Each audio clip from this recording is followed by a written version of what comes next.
I need to call a Polish friend to figure out how to pronounce this name. Stanczyk. Stanczyk. Stanczyk. Stanczyk. Stanczyk. Stanczyk is the name of a famous Polish painting, of this famous Polish figure. But for the purposes of this story, I just need you to be able to picture it. It's this big, old, dramatically lit oil painting. And in the center is this character, Stanczyk. He was this famous court jester during the Polish Renaissance, and in the painting, he's sitting all slouched in this big old chair, legs kind of kicked out in front of him, fingers intertwined in his lap, shoulders slouched, and this expression of doubt and concern on his face. He's lonesome, even as he's wearing the classic jester outfit, the hat with the 3 prongs and the bells on the ends. He looks like the illustration of a joker from a pack of cards. But instead of putting on a show for the royals celebrating down the corridor, you can kind of just make them out in the painting. Stanczyk just looks exhausted. He looks done. I first saw this painting, and it's a pretty famous painting, accompanying a forum post on the internet titled Finale. In it, a user, fittingly named Joker, makes an announcement that Joker's stash is closing. The user, Joker, runs a online store called Joker Stash. When we opened years ago, nobody knew us. And for about 6 years, Joker Stash has been kind of the beating heart of an online community of people buying and selling these vast repositories of financial information, stolen and pilfered in some of the highest profile data breaches of the last decade. Today we are one of the largest cards dumps marketplace. The story of its rise and its role in the cybercrime ecosystem, as well as its looming retirement, is our subject today. Unfortunately, or fortunately, nothing lasts forever. The full name of the painting is Stanczyk during a ball at the court of Queen Bona in the face of the loss of Smolensk. On the table in the painting is a crumpled up letter, and this, taken with the name, tells the story behind the painting. Poland had just lost Smolensk to Russia, and while the royals in the background of the painting are off celebrating some other victory, only Stanczyk sees and feels the gravity of what has occurred. Stanczyk can see something that everybody else is missing. It's time for us to leave forever. This is The Stash, here on Hacked.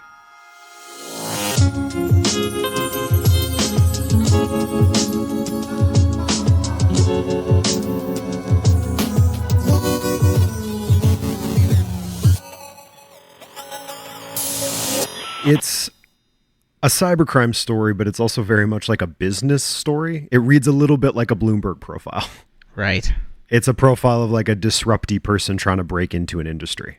And just like getting fed up with it and leaving. A little bit. The classic Wall Street investment banker who turns into like a executive director for a charity, maybe. Just plagued by some kind of... It is interesting to think what Joker will go on to do after this is said and done. You've got to assume he's probably made a decent amount of money in the last, whatever it is, 8 years. So oh, yeah. So I'm assuming he's probably stable. So I think stability is interesting, but the amount of money the person has made is like, it's not even in question. It's a lot. Yeah. And I think to understand how they disrupted this market, you need to understand the market first. Joker Stash is or was, I guess, depending on when people are listening to this, because I think it's set to shut down in like 3 weeks. It's a carding market. So we kind of got to start with what carding is. Sure, yeah. We could talk about carding. So carding is like one of the oldest forms of theft online. As e-commerce developed, and especially the porn industry, as people started using their credit cards to pay for things online,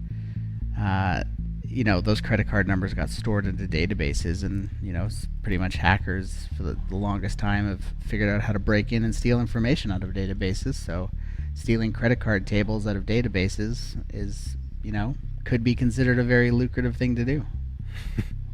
I think it's definitely a very lucrative. See, that's super interesting because you jumped to a digital point of sale. You jumped to people have typed the credit card into a website, and the hacker is going in and they're finding the credit card digitally, because there's a whole nother side of this too. Totally. There's the physical point of sale. That's just as, like carding goes back far enough to when, everything wasn't as strongly networked as it is today, but now every enterprise management system is connected to the internet somehow. So physical transactions inside of a local retailer, probably going into a database that is still accessible on the internet. So yeah, of course. That's just an evolution of the topic, I think. I think there's a couple terms that we should establish for people. Sure. So we're going to start with the product that's sitting in the middle of this whole business ecosystem. Our first term is dump. And a dump refers to that string of data that gets pulled off of a credit card. You're talking about how it's sitting inside of a digital database. It's also the string of data that's pulled off the magnetic stripe on the back of the card. Each card is broken down into the basic information of a credit card: the number, the security card, the dates, the shipping address, and the PIN. Everything you need to turn around and use that card to do a transaction. And if you take those individual dumps records and you encode it onto potentially the magnetic stripe of basically anything the size of a credit card, that's when you can turn around and use it to purchase stolen merchandise or gift cards or really anything. Yeah, forfeit cards. What's the word I'm looking for there? When you make a replica of something, it's not forfeit. Not plagiarized. Not counterfeit. No. Counterfeit cards. Counterfeit cards. There you go. Counterfeit cards. There you go. Leave that in the pod. Make sure everybody knows it. You could take the information, re-encode them, and turn them into counterfeit cards, and then you can use those counterfeit cards as if they're real until they get canceled. So if this was you, where would you start going for that information? We've talked about the two options, the physical point of sale, the digital. Like, which one of those to you is more appealing? Well, I think your intended use is the big thing. Like, producing counterfeit cards requires a lot of infrastructure, right? You need to be able to essentially print and stripe new credit cards, which is, requires a bunch of things. If it was just me, not having that physical infrastructure and the infrastructure to make counterfeit cards, that's seems to be more of an organized crime sort of vibe. As the lone wolf hacker vibe. I think, you'd probably still be using those credit card numbers digitally, so you wouldn't actually be making the counterfeit cards.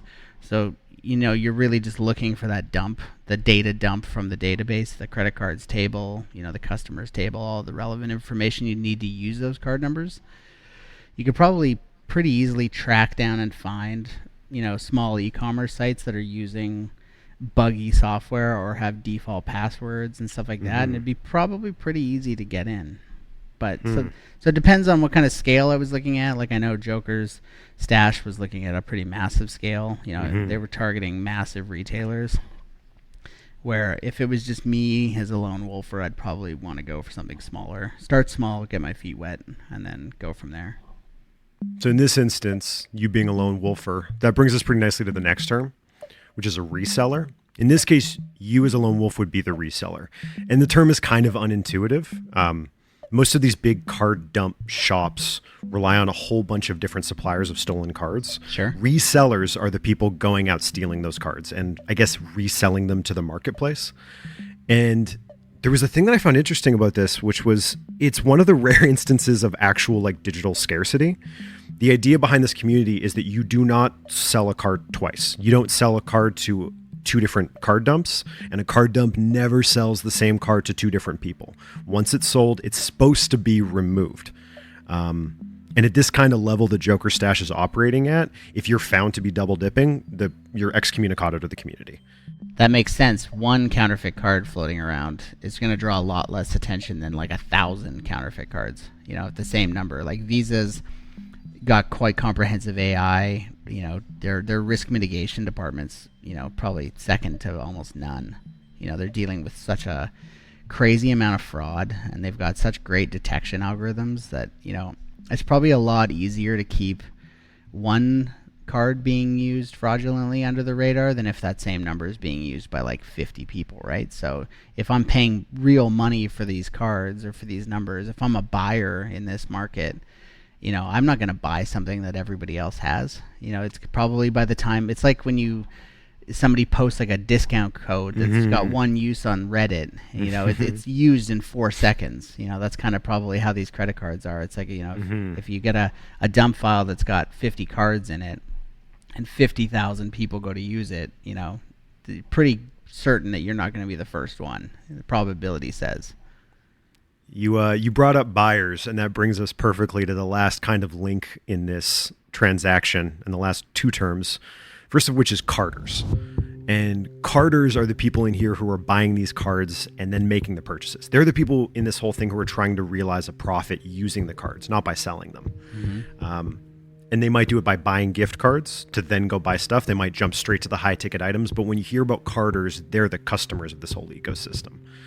And below them are runners, who are the people that are actually assuming the risk and physically going out into the world with these cards. I found this interesting. There's a couple different ways you can do this. You can just go to a store and try and buy something. You can convert it into gift cards and go buy something with those.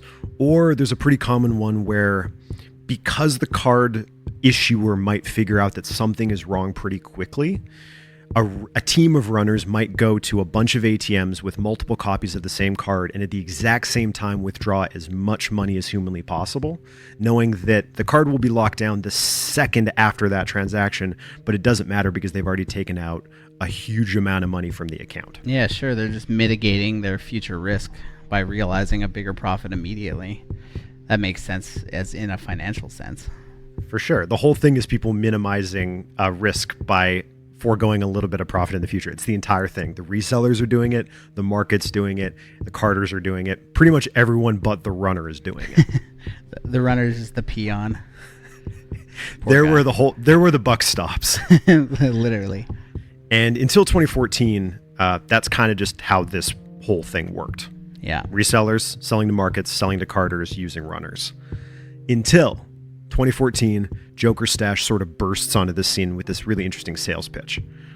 In one of their earliest forum posts on the site, the original user Joker explained where they got their dumps from, and he summarized it as follows. This means, in our shop you can buy only our own stuff, and our stuff you can buy only in our shop, nowhere else. And they could do this because they were a combination reseller and card market.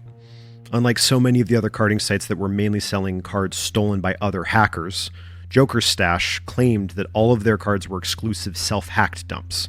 They were doing both the hacking and the selling. And that's how they could maintain this really steady drip of super high quality controlled dumps. And the quality was, as the community responded to it, like pretty high. I think in business they call that vertical integration. So he cut out one of the lower levels and started doing the hacking himself too, to ensure that to quality control what he was selling on his site. Interesting. It makes sense. Like I could see how at that point, like if you know that you're buying something direct from source that nobody else is going to buy, and the person who runs the selling market is holding themselves responsible for the quality, I can see how you'd garner a higher price because you got a much stronger assurance, because in the reseller markets, you don't know what the reseller has done with them. You don't know what the hacker who hacked the dump, he might have already used them or tried them or been buying things online or whatever. He might have already compromised that dump. And especially if the dump information isn't like, on Krebs or something, like if you've hacked into Target and Target doesn't know it yet, then Visa hasn't been notified that all those card numbers are potentially fraudulent, where the second you start showing up on more public domain stuff, reseller markets and stuff like that, Visa probably monitors those greatly. I'm sure they monitor Joker Stash too, but maybe they have a harder time finding out where the information came from. And you'd think it was a gimmick if it wasn't for the fact that the hacks were high, right? Like if it was bad content, maybe this could be sort of a way of selling it. But by all accounts, the quality of the dumps was pretty up there. And so was the profile of the targets they were going after. They were hacking Hilton Hotels, Whole Foods, Chipotle, like relatively big brands. And so slowly they start to develop this reputation. They've got good dumps, hacked themselves, they've got quality control. And as people flood in response to that quality of the product, they started, I guess, applying that same quality to the nature of the store. It wasn't this sort of like digital lemonade stand they'd popped up. It was like, it really felt like a real business. It had loyalty rewards and bulk discounts and user reviews. They were approaching it like a service, and they wanted it to be a pretty good one. Clearly a smart businessman. Whether his talents are his or her, I guess we'll never know. I keep saying him, but I shouldn't gender it because who knows. The talents that they have, they clearly leverage them. Whether you ethically or morally agree with what they're doing. Mm-hmm. Clearly they figured some stuff out. There's a lot of businesses out there that don't have the level of sophistication in marketing and customer management that they do. So I wanted to do a little like due diligence to figure out if this was a business, if I would personally invest in them. You want me to be a VC and you give me the elevator pitch? Oh man, I'm not sure if I'm ready for a Shark Tank, but I do got some fun trivia about how the store worked. Cool. Let's hear it. So like any big box store, the sort of same stores that they were hacking and buying stuff from, they had bulk discounts, including this built-in discount system for larger orders, 5% for customers if you spend over $300, 15% over $1,000, and 30% off for customers who topped up their Bitcoin balance to the equivalent of $10,000 or more, which alludes to a very important point that's going to come up later, which was that this whole store ran on Bitcoin. It's true of almost all of these markets. Joker Stash ran on Bitcoin. Of course. And you were incentivized by the store structure to keep a lot of coin in your balance because you could get a discount.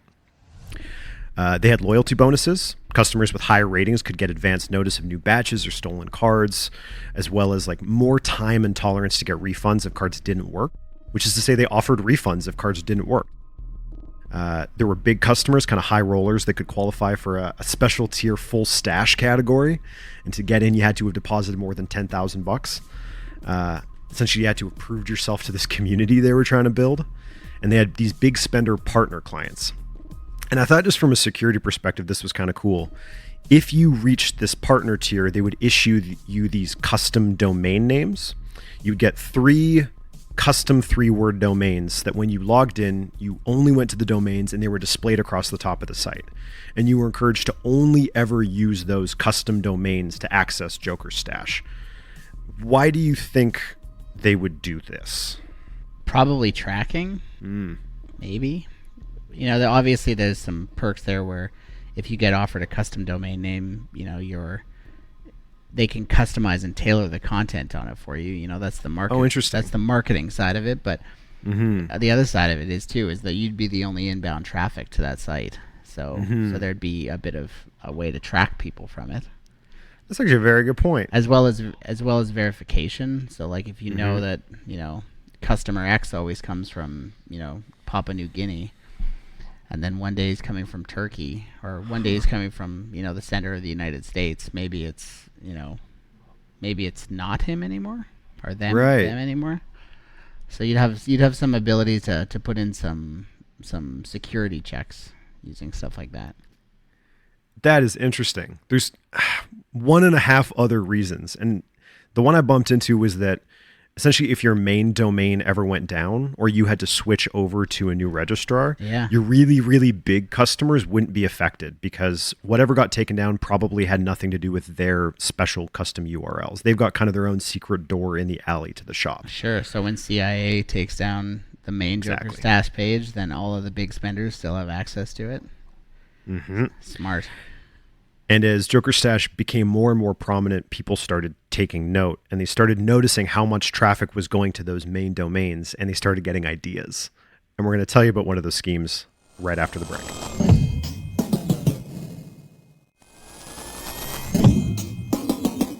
It's back in 2018, and the security researcher logs into Joker Stash to take a look around the shop.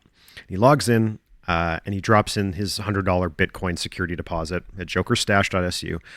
And the site tells him that, fraud has been up, and to make sure that users are legit about spending in the store, that they're here to do business, the minimum deposit has been increased to $200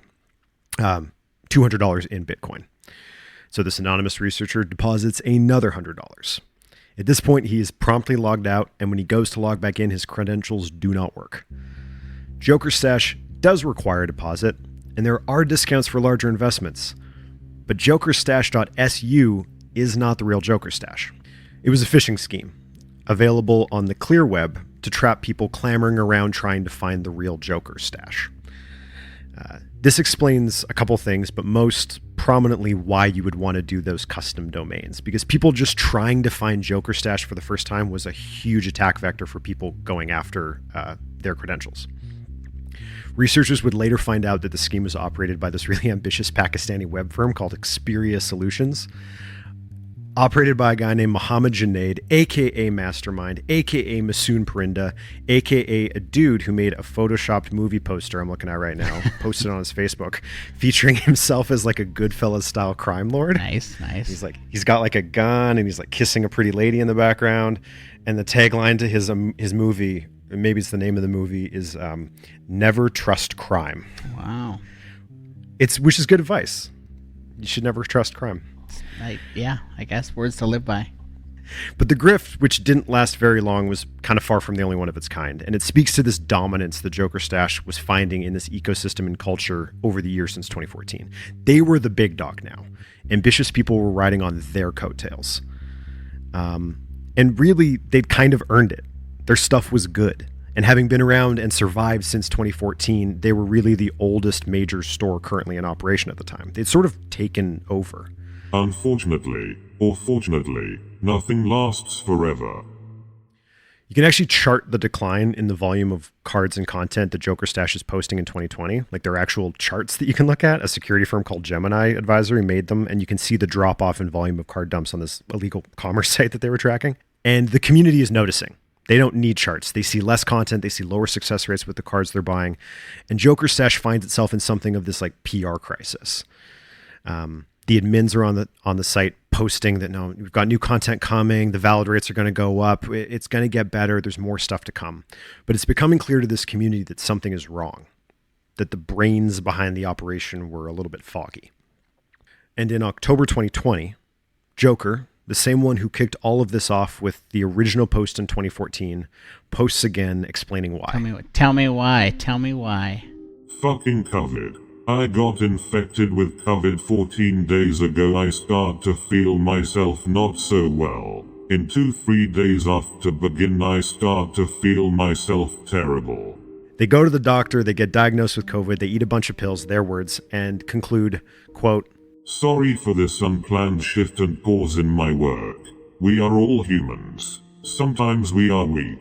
I will back to normal work in 1-2 days and will continue to do regular daily fresh updates. Thanks for understanding." And it's impossible to know the cause and effect of what follows, but it feels kind of like the first domino falling. In December 16th, 2020, several of Joker's long-held domains began displaying notices that the sites had been seized by the U.S. Department of Justice and Interpol. The shop bounced back quickly, hopping over to new infrastructure, promising the underground community that it's going to continue to operate normally. But as Gemini continues to track in their many fine charts, the quality is just falling and falling. Joker had gotten COVID, the authorities were gaining some kind of a foothold in their operation, their clients are losing faith. And so finally, on January 15th, Joker posts again. That original post we talked about in the intro. Finale. Joker goes on a well-deserved retirement. Joker's stash is closing. When we opened years ago, nobody knew us. Today we are one of the largest cards dump marketplaces. Unfortunately, or fortunately, nothing lasts forever. It's time for us to leave forever. We will leave the stash open for 30 more days, the 15th of February, so all stash users can spend accounts balances. On the 15th of February we will wipe all our servers and backups and Joker will fade to dark. Forever. And mark my word, we will never ever open again. Do not trust possible future imposters. After the 15th of February there will be no more Joker and no more Joker's stash. Dear partners of Stash, you can be sure that before we leave forever, you will get all payouts. Contact me, you know how. That's very distinguished. He's drawn a line in the sand. He's shutting down shop, and he didn't do like every Bitcoin exchange and stuff, and to just take everybody's deposits and hit the road. So it seems like they're quite a substantial, qualified business. I guess his weakness is, or their weakness was, that it seems like it was mostly a single person. It does seem like it has a voice to it. Like there is this sense that there is someone piloting the ship, and it's a ship that steals and sells stolen credit card information. But it also seems like it's a single pilot ship. Like it's like, I get sick, we don't make the podcast, or if you can still make the podcast, if you're the only person in your criminal enterprise. So you got to imagine that, over the years, dealing with such high quality content and buyers probably socked away a lot of Bitcoin. And I feel like mid-January something happened with Bitcoin. Yeah, some were sad. Others who were disappointed with the declining quality in the site were kind of more neutral about it, figured it was time. Some accepted the premise of why Joker was shutting down. Others thought it was a conspiracy that FBI had detained Joker. But I think there's this other possibility. And that... I think you might be ahead of me on this. Which is that when you look at this not as a hacking story, but as a business story, it makes perfect sense. 1 year ago, Bitcoin, the currency that Joker Stash operated on, the currency held in user accounts as a measure of trust, the currency Joker had essentially been paid in, realizing the profits of this giant e-commerce platform was worth about 11,000 a coin.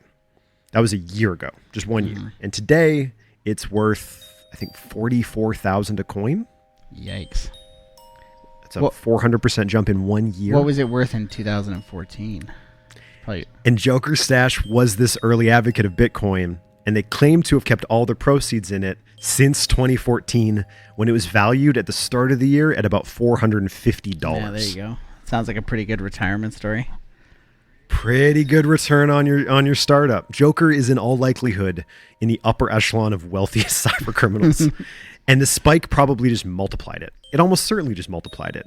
And I think this is just a person looking at their loot and saying, the time for holding is past. It is time to sell. Totally. And like with the CIA, FBI, and anybody else knocking on your door, it's only a matter of time. It's got to be hard to sit there and be like, I got like $65 million in the bank. And maybe I'll just ride it out and see if I go to jail for the rest of my life. Or maybe I just disappear right now and, the world will never know who I was.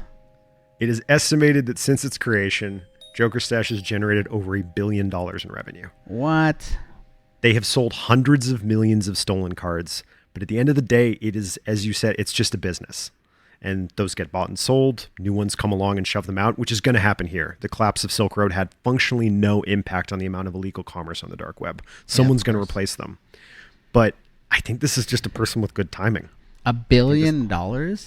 In revenue. Let's just back up to that, because if we're talking about a solo piloted ship, and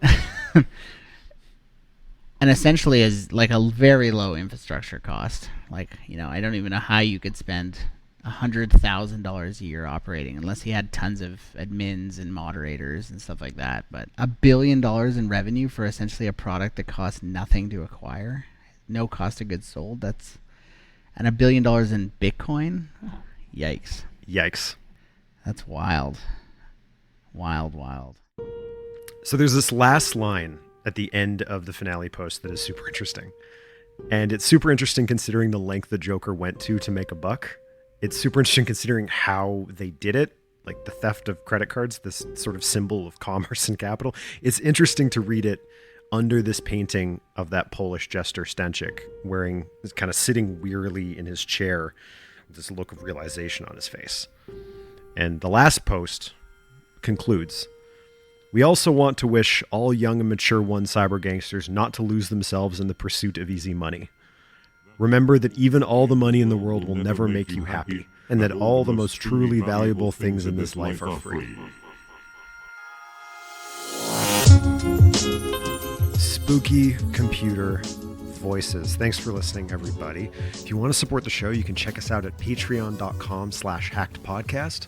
You can find us on Twitter at hackedpodcast. It's first episode of 2021. Happy to be back. Catch you in the next one.